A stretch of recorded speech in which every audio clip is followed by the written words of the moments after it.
A principios de la década de 1930 surgió una nueva revista que tendrá un rol fundamental en promover la literatura nacional como autores internacionales. Pero como ya vimos, los años 30 fueron una época de miserias y tensiones y que acabaría con las muertes de varios escritores importantes.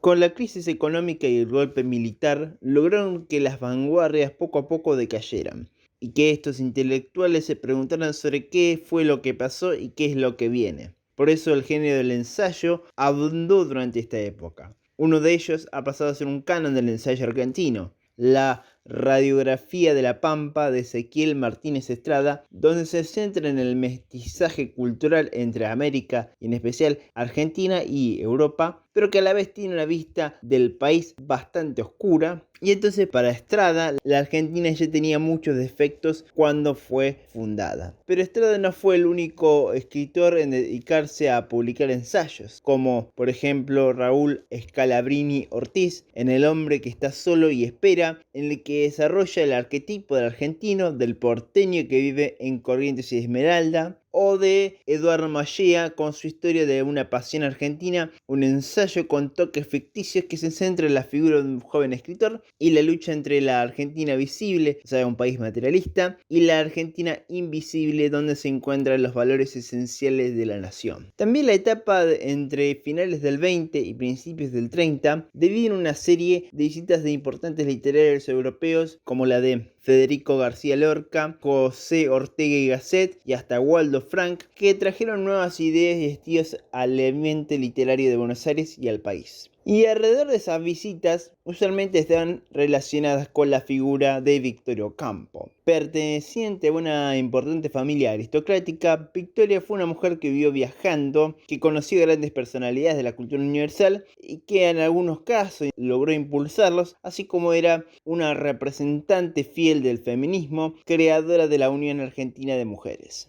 En 1931, gracias a las recomendaciones de Frank, Mallea y Ortega y Gasset, se propuso a crear una gran revista de literatura. Sur apareció el 1 de enero de ese mismo año y generó un vínculo entre la literatura y el arte de América Latina, Estados Unidos y Europa, que fue indispensable para las siguientes generaciones de escritores, aunque también fue vista como una revista que representaba el establishment. Al desarrollo de esta gran revista se desarrollaron dos grupos totalmente diferentes. El primero que ya vimos, que estaba interesado en analizar la moral y la cultura en publicaciones ensayísticas, mientras que el otro grupo se centraban en la producción de relatos fantásticos y policiales, cuyos mayores exponentes fueron Jorge Luis Borges, Silvino Ocampo y Adolfo Bioy Casares. Este grupo se oponía a la literatura surrealista europea y sus primeras producciones como La historia universal de la infamia, La invención de Morel o su trabajo en grupo La antología de la literatura fantástica, obras influenciadas de la literatura fantástica del siglo XIX y principios del XX que se produjeron en Europa, así como en el cine norteamericano de los años 20 y 30. Una figura diferente a estos dos grupos fue la de Oliverio Girondo. Este poeta seguía produciendo obras vanguardistas, pero a su vez en este segundo periodo su poesía se volvió más existencialista con la presencia de la parodia y el humor negro. Así fue como logró armar su siguiente libro, Espantapájaros, publicado en 1932,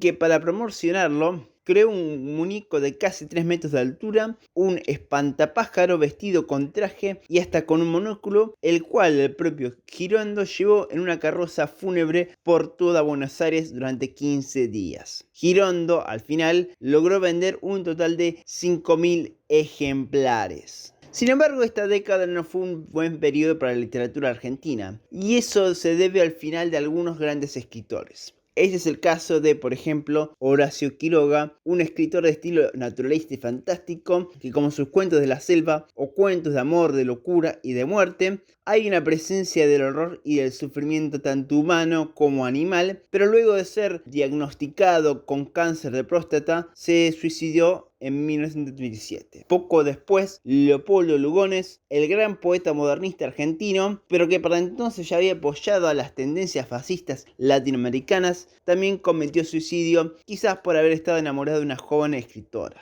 O también es el caso de Alfonsina Storni, otra gran poetisa que también tenía cáncer y que se despidió con uno de los poemas más conmovedores de toda la literatura nacional. Pero quizás el final menos esperado sea el de Roberto Alt, que vivió una vida de penurias y que en sus obras como sus novelas El juguete rabioso o Los siete locos, donde los personajes viven de fracaso en fracaso o de la presencia del absurdo y el sinsentido del mundo, o hasta incluso en sus obras de teatro como Xavier el Cruel, que continúan con las temáticas de sus novelas y cuentos, a lo que se le suma la locura, la mezcla entre realidad y ficción y la vigencia del totalitarismo. Roberto Art murió con su mujer en un hotel en un día rutinario como cualquier otro en 1942, apenas subsistiendo de su producción, y su fallecimiento se publicó ligeramente en los diarios como La Prensa y La Nación. No obstante, durante todo este periodo, las publicaciones gráficas como diarios y sobre todo revistas divulgaron las ideas, problemáticas e influencias de las diferentes disciplinas artísticas, así como hubo un gran incremento en la producción del humor gráfico.